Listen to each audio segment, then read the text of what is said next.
दोस्तों, कभी आपने सोचा है कि जो है अगर इसी हमारे जो आज की वर्तमान भारत है, अगर उसमें जो है 552 देश होते तो क्या होता?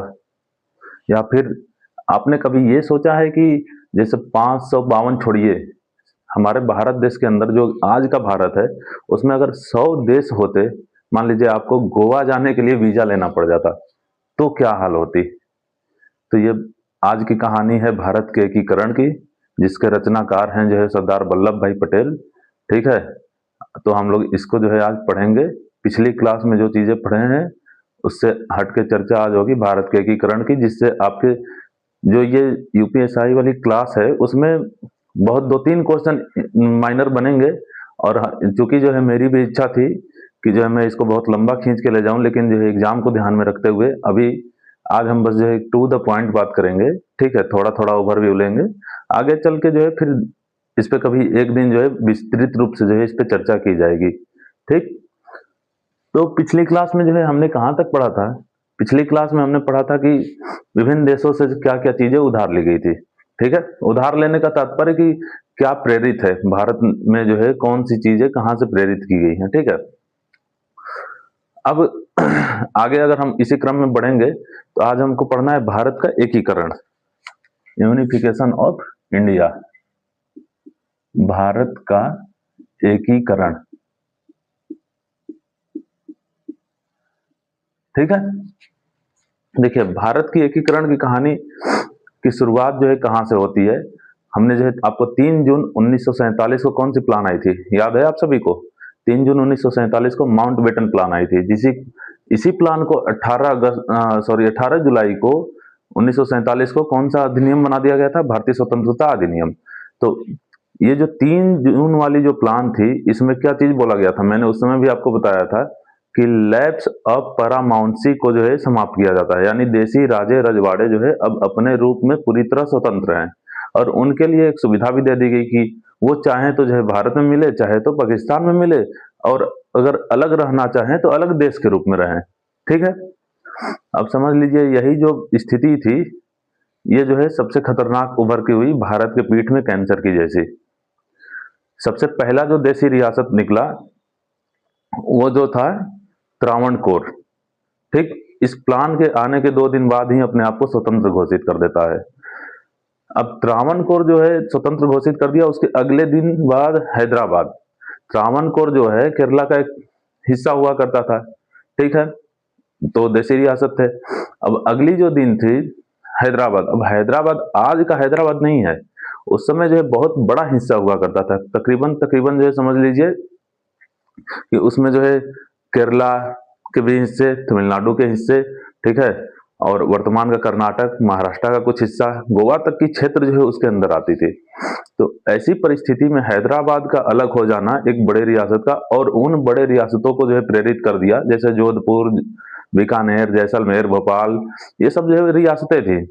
तो इन सब ने धीरे धीरे बगावत चालू कर दी कि जो है भारत से हम भी जो है अलग रहेंगे, अपना एक देश बनाएंगे। ठीक है, क्योंकि राजा थे भाई, उनकी शान शौकत थी, तो उस चीजों को जो है अपना ध्यान में रखते हुए उन्होंने अपना जो है अलग देश बनाने का जो है निर्णय लिया। अब इस बात से जो है दिक्कत हुई किसको?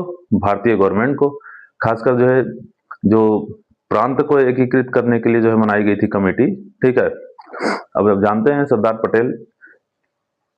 तो इसमें जो है समस्या ये थी कि जो है अगर अब आज का भारत देखना है, उस समय के जो लोग थे, विजन यही था कि अगर भारत को एक देखना है तो जम्मू कश्मीर से कन्याकुमारी तक किस प्रकार से जो है इस चीजों को एक किया जाए।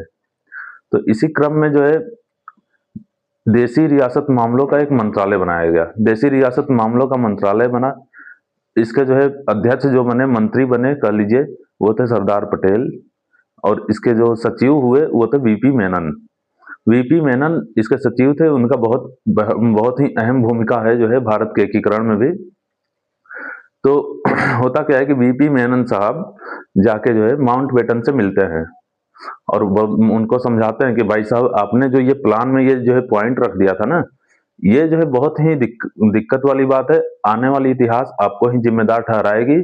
भारत के अगर छोटे छोटे टुकड़े हुए तो भारत विभाजन के लिए तो आप तो जिम्मेदार हो ही गए, क्या आप चाहेंगे कि जो है इतिहास आने वाली हिस्ट्री में जो है आप इस तरह से जो है पढ़े जाएं, याद किए जाए, तो माउंटबेटन को भी लगा कि नहीं यार, लास्ट तो गवर्नर जनरल मैं ही हूँ, हो सकता है कुछ सोचा हो। तो उन्होंने जो है क्या किया कि 25 जून को माउंटबेटन ने सभी देसी राजे रजवाड़े को, देसी रियासत के जो राजा थे, उनको इकट्ठा एक जगह बुलाया। ठीक है, जो आजकल जो पुरानी वाली जो है पार्लियामेंट हुआ करती थी उसमें 25 जून 1947 को सबको बुलाए। बुलाने के बाद उसमें से 150 प्लस जो है राजे गए थे, छोटे छोटे रजवाड़े।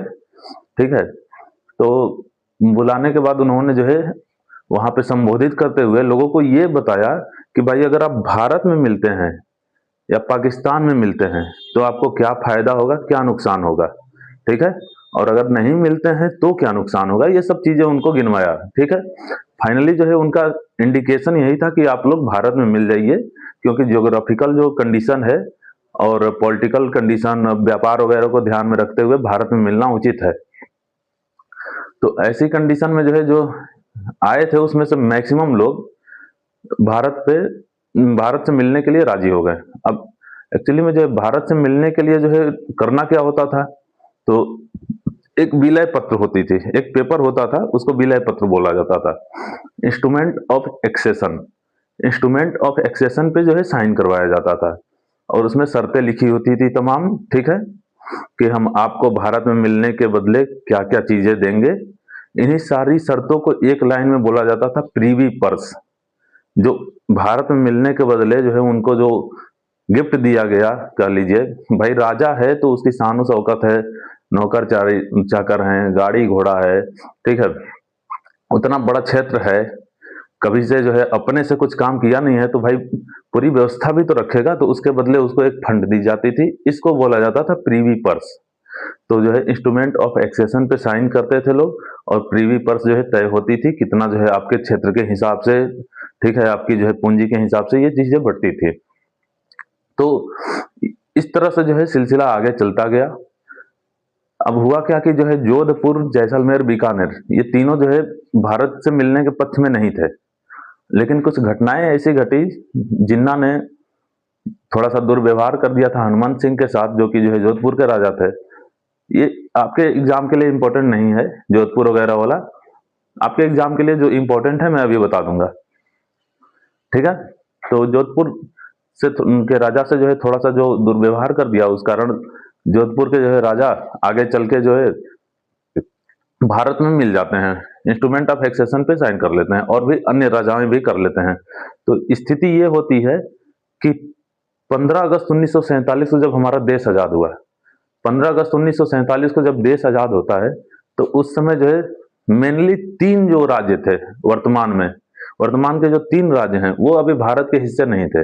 एक सबको पता होगा जम्मू कश्मीर हुआ, ठीक है, दूसरा जूनागढ़ जो था, ठीक है, गुजरात राज्य में पड़ता है वो, और तीसरा जो क्षेत्र था वो था हैदराबाद। आपको याद होगा हैदराबाद देसी रियासत ने एक भी प्रतिनिधि नहीं भेजा था। ठीक है, तो ये 3 जो मेन क्षेत्र थे। अब आप खुद ही सोचिए, जम्मू कश्मीर ऊपर से इतना बड़ा, अभी तो लद्दाख जो अलग हो गया है वो पूरा जम्मू कश्मीर का हिस्सा था। उसके बाद से हैदराबाद, उस समय की बहुत बड़ी जो है रियासत हुआ करती थी। अब अगर यही 3 अगर अलग हो जाए, जूनागढ़ भी समझ लीजिए लगभग गुजरात, ये तीनों अलग हो जाए तो जो है आप कल्पना करिए कि जो है भारत की स्थिति क्या हो सकती थी। तो सरदार पटेल के सामने सबसे बड़ी चुनौती थी इन तीनों को कैसे एक किया जाए। और उसी क्रम में जो है हुआ क्या कि जूनागढ़ में जो है जनमत करा लिया गया। इसकी स्टोरी बहुत ही लाजवाब है लेकिन कोई काम की नहीं है, बाद में पढ़ लिया जाएगा हम लोग कभी, यूं ही जानकारी के लिए। जूनागढ़ में हुआ क्या कि महावत खान तृतीय वहां के राजा थे, ठीक है, और शहनवाज अली भुट्टो जो थे वो उनके प्रधानमंत्री थे। तो शहनवाज अली भुट्टो का प्रभाव था कि जो है महावत खान तृतीय को जो है बरगला के, ठीक है, और इनको जो है पाकिस्तान में मिलाने का पूरा प्लान बना लिया गया। महावत खान तृतीय भी पाकिस्तान से मिलने के लिए मान गए, जूनागढ़ के जो है नवाब थे। ये बात पता चली जो है सरदार पटेल को, सरदार पटेल ने बीबी मेनन को भेजा, उनके सहयोग से जो है जो महावत खान थे उनके जो है 2 छोटे छोटे राजाओं को मिला के बीबी मेनन ने उन पे चढ़ाई किया। चढ़ाई करने के बाद इंडियन आर्मी गई, थोड़ा सा उनका घेराबंदी कर लिया गया जूना खान का, अरे सॉरी, जूनागढ़ का घेराबंदी हो गया जूनागढ़ का। अब जो महावत खान तृतीय था, वो डर के मारे जो है अपनी सारी दौलत और लेके, दौलत वगैरह जो भी थी राजकोष, और अपने साथ दो कुत्तों को लेके, बहुत ही ये हास्यास्पद जो है कहानी है। आप पढ़ेंगे कि जो है वो अपनी बीवी बच्चों को छोड़ के दो कुत्तों को लेके जाता है, क्योंकि उस समय जो है वो कुत्तों के लिए बड़ा फेमस था। उसने जो है एक कुत्ते और कुतिया की विवाह भी करवाई थी, और मतलब जैसे जो है भोज दिया जाता है ना, लोगों को बुला के खाना खिलाना, वैसे उसने खाना खिलाया था। इस तरह वो बहुत ही फेमस था। तो वो जो है भाग गया, शहनवाज अली भुट्टो जो है बच गए। अब ऐसी परिस्थिति में जो है हुआ क्या कि जो है भारत की जो सेना गई, चारों तरफ से कब्जा हुआ। कब्जा होने के बाद ये तय हुआ कि यहाँ जनमत होगा, और जो है जो जूनागढ़ है उसको जनमत के द्वारा डिसाइड किया जाएगा कि जो है वो कहाँ मिलना चाहता है। तो चूंकि जूनागढ़ जो था गुजरात वाला इलाका, वहां पे हिंदू बाहुल्य क्षेत्र था, तो पटेल जानते थे कि ये लोग जो है भारत में ही मिलेंगे, इसलिए उस पर जनमत की जो है बातें होगी। तो जूनागढ़ को कैसे मिलाया गया? जनमत के द्वारा। ठीक है, आगे की कहानी अगर हम बात करेंगे तो कश्मीर, कश्मीर के जो राजा थे वो हरि सिंह, किस वंश के थे? डोगरा वंश के। उनके सेनापति जो है राजेंद्र सिंह। होता क्या है कि जो है कश्मीर पे 22 अक्टूबर को 1947 को, आजादी के अभी एक महीने से थोड़ा समय हुआ था, 2 महीने, 1-2 महीने हुआ था, और जो है पाकिस्तान की जो सेना थी उसने कबीलाई सेना के साथ मिलके कहेंगे क्या कि उसी का वेश धारण कर लिया था कबीलाई सेना का, और उन्होंने अटैक करना शुरू कर दिया, कश्मीर को जो है कब्जियाना शुरू कर दिया, जम्मू कश्मीर को। ठीक है, अब कश्मीर को कब्जियाते कब्जियाते वो लोग जो है बारामूला तक जो है पहुंच गए थे। अब राजेंद्र सिंह जो थे उनके सेनापति, उन्होंने 2 दिन तक पूरा जो है उनको रोक रखा था, नहीं तो जो है जब अभी हम लोग जो कश्मीर देख रहे हैं वो शायद हम लोग न देख पाते।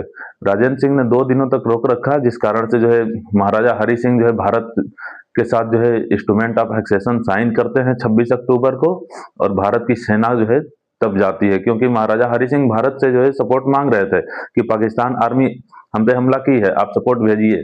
लेकिन जो है वल्लभ भाई पटेल एकदम अड़े हुए थे कि नहीं, आप इंस्ट्रूमेंट ऑफ एक्सेशन पे साइन करिए, ठीक है, हमारे साथ विलय करिए, और जो है हम अपनी सेना जो है वहां भेजते हैं। तब इंडियन आर्मी 27 तारीख को आती है, और जो है एक बार जो खदेड़ना चालू करती है, तो वो आज का जो एलओसी है वहां पे जाके युद्ध विराम की घोषणा ईवन के नेतृत्व में जो है वो भी गलती से हो जाता है। माउंटबेटन जो थे उन्होंने जो है पंडित जवाहरलाल नेहरू को दे दिया एक सलाह कि आप जो है इसको ईवन में ले जाइए, और वो ईवन में ले जाते हैं। ईवन जो है उसको 2 देश का मुद्दा बना देता है, इस कारण एलओसी पे वहां पे सीज फायर कर दिया जाता है। ठीक है, तो इसको कैसे मिलाया गया जम्मू कश्मीर को? इसको मिलाया गया विलय पत्र पे साइन करके 26 अक्टूबर को। ठीक है, तीसरा जो देशी रियासत है वो है हैदराबाद। हैदराबाद की कहानी अलग थी, वहां के नवाब की भी कहानी जो थी, नवाब को वहां निजाम कहा जाता था, निजाम शाही वंश हुआ करती थी, तो निजाम की भी कहानी अलग थी। वहां के जो उस समय के जो सॉरी निजाम जो थे उनका नाम था उस्मान अली, और उनके प्रधानमंत्री जो हुआ करते थे वो लाइक अली। ठीक है, तो उस्मान जो थे वो भारत से जो है मिलने के पक्ष में बिल्कुल नहीं थे, और लाइक अली भी उसी किस्म का आदमी था। ये लोग जो है अपने आप को जो है पूरा बड़ा एक जो है साम्राज्य का मालिक समझते थे, भाई हम अलग से देश रहेंगे, अगर मिलेंगे भी तो जो है पाकिस्तान में जाके मिलेंगे। ये चीजें उनके जो है मन में बैठी थी। फाइनली होता क्या है कि भारत द्वारा जो है बहुत सारी दबाव बनाई जाती है, दबाव बनाने के बाद जो है थोड़ा सा विद्रोह जो है करवाया जाता है भारत के द्वारा। विद्रोह को दबाने के लिए पुलिस भेजी जाती है, उसी पुलिस कार्रवाई के द्वारा जो है हैदराबाद को भारत में मिला लिया जाता है। इसी पुलिस कार्रवाई को अन्य 2 नामों से जानते हैं, एक बोलते हैं ऑपरेशन पोलो, जो कि आपने जो है बहुत पढ़ा होगा, एक बोलते हैं ऑपरेशन कैटरपिलर। तो दोनों ही जो है तरीकों से जो है ये एग्जाम में आ सकता है। फिलहाल ऑपरेशन कैटरपिलर जो है पिछले एक एग्जाम में 6 महीने में हमने देखा था, अभी थोड़ा रिसर्च किया तो मैंने देखा, नहीं तो बाकी हर जगह तो ऑपरेशन पोलो ही पूछा हुआ है। तो इस चीज को ध्यान रखेंगे। भारत के एकीकरण में जो है इतनी ही चीजें हैं। इंस्ट्रूमेंट ऑफ एक्सेशन पे जो है मिलने के बदले क्या दी जाती थी? प्रीवी पर्स। बदले में जो है ये होता था कि जो है आप हमसे कभी अलग नहीं हो पाएंगे, ये एक जो है संधि हुआ करती थी। ठीक है, तो इसी को हम थोड़ा सा जो है मेन मेन चीजों को लिख लेते हैं, ठीक। देखिए, हमने बताया 3 जून 1947 को क्या हुआ था, माउंटबेटन प्लान आया है। प्लान में जो है क्या बातें थी, लैप्स ऑफ पैरामाउंटसी को समाप्त किया जाता है। इससे जो है देसी राजे रजवाड़े क्या हुए, देसी राजे स्वतंत्र होने लगे, ठीक है। देसी राज जो स्वतंत्र होने लगा उसमें सबसे पहला कौन स्वतंत्र होने का बिगुल बजाया, त्रावणकोर ने। जो त्रावणकोर था, इसके बाद हैदराबाद, धीरे धीरे कई सारे देसी रियासत। फिर क्या हुआ, 25 जून 1947 को एक सभा बुलाई जाती है और उस सभा को संबोधित करते हैं कौन, माउंटबेटन। और उसमें जो है वो लगभग 150 लोगों, 150 प्लस या 100 प्लस कह लीजिए, राजवाड़ों को भारत में मिलवा देते हैं, ठीक है, भारत में मिला लिया। इस भारत में मिलाने की प्रक्रिया जो है का एक खाका तैयार किया जाता था जिसको कहा जाता था विलय पत्र, विलय पत्र, इंस्ट्रूमेंट ऑफ एक्सेशन, ठीक है। तो इतना छोटे मतलब जो है पॉइंट जो है चीजों हमने जो है नोट कर लिया। इसमें से फिलहाल अभी आपके काम की जो है कोई चीज नहीं है, आपके काम की चीज अब हम लिख रहे हैं। विलय पत्र पे जो है साइन जो राजा करते थे उनको बदले में क्या दिया जाता था, प्रीवी पर्स, प्रीवी, सॉरी, क्या दिया जाता था, प्रीवी पर्स। और इस प्रीवी पर्स का मतलब क्या है, एक अलग से फंड। अब आप खुद ही सोचिए कि कितने देसी रियासत हुआ करते थे, आपको पता है टोटल 565 देसी रियासत थे भारत में, जिसमें से विभाजन के बाद 552 इधर हो गए और 13 उधर चले गए। तो 552 भी बहुत बड़ा आंकड़ा होता है। 552 देसी रियासत होने का मतलब कि अगर एक छोटे से लेकर बड़े देसी रियासतों के लिए फंड अगर अलग से लाया जाए तो भारत का एक बहुत अलग सा हिस्सा जो है बजट के लिए आवंटित किया जाता था इन लोगों के लिए, जो प्रीवी पर्स के रूप में जाना जाता था। तो इंदिरा गांधी की सरकार बाद में जो है 1971 में इसको समाप्त कर देती है और यही डाटा आपके लिए बहुत इंपॉर्टेंट है। प्रीवी पर्स किसकी गवर्नमेंट समाप्त की है, इंदिरा गांधी। जबकि इनको लॉलीपॉप थमाया गया था कि आपके साथ ये जो है चीजें कभी समाप्त नहीं की जाएगी, आपकी जो शान शौकत है वो इसी तरह से बनी रहेगी। लेकिन बाद में चल के एक पीढ़ी जब गुजर जाती है तो दूसरी पीढ़ी इस चीजों को भूल जाती है। यही चीज जो है आप देखेंगे राम मंदिर के साथ हुआ। जब तक से जो है पिछली पीढ़ी थी, राम मंदिर जो है मुद्दा इतना जोरों शोर से चलता था, बनने की बात आती थी तो जो है लड़ाई दंगे फसाद होने लगते थे। पहले ही से जो है 10 लाख की 35 लाख की जो है डंडे बिक गए। लेकिन देखिए जैसे ही जनरेशन चेंज हुआ, सुप्रीम कोर्ट ने अपना जो है निर्णय सुनाया और कहीं कुछ नहीं हुआ। हालांकि जो है गवर्नमेंट का भी इसमें जो है बहुत बड़ा योगदान था कि भाई गवर्नमेंट ने जो है जो लॉ एंड ऑर्डर था उसको मेंटेन रखा था बना के। तो प्रीवी पर्स 1971 में समाप्त कर दी गई।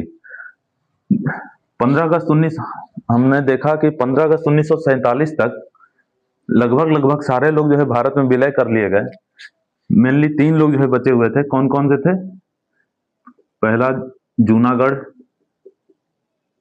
दूसरा जम्मू कश्मीर और तीसरा हैदराबाद।